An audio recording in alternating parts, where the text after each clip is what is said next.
السلام علیکم ورحمۃ اللہ وبرکاتہ۔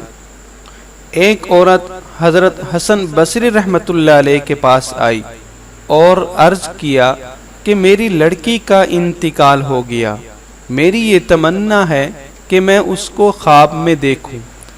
حضرت حسن بصری رحمۃ اللہ علیہ نے فرمایا کہ عشاء کی نماز پڑھ کر 4 رکعت نفل نماز پڑھ اور ہر رکعت میں الحمد شریف کے بعد الہاکم التکاثر سورت پڑھ اور اس کے بعد لیٹ جا اور سونے تک نبی کریم صلی اللہ علیہ وسلم پر درود پڑھتی رہ۔ اس نے ایسا ہی کیا۔ اس نے لڑکی کو خواب میں دیکھا کہ نہایت ہی سخت عذاب میں ہے، تار کول لباس اس پر ہے، دونوں ہاتھ اس کے جکڑے ہوئے ہیں اور اس کے پاؤں آگ کی زنجیروں میں بندھے ہوئے ہیں۔ میں صبح اٹھ کر پھر حضرت حسن بصری رحمۃ اللہ علیہ کے پاس گئی۔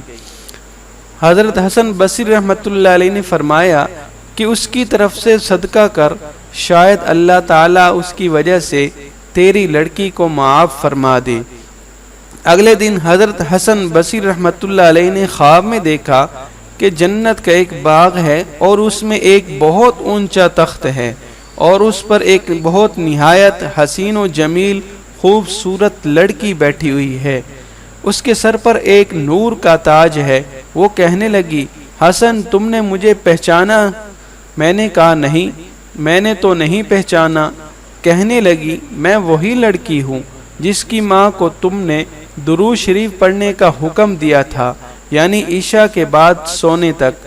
حضرت حسن رحمۃ اللہ علیہ نے فرمایا، تیری ماں نے تو تیرا حال اس کے بالکل برعکس بتایا تھا جو میں دیکھ رہا ہوں۔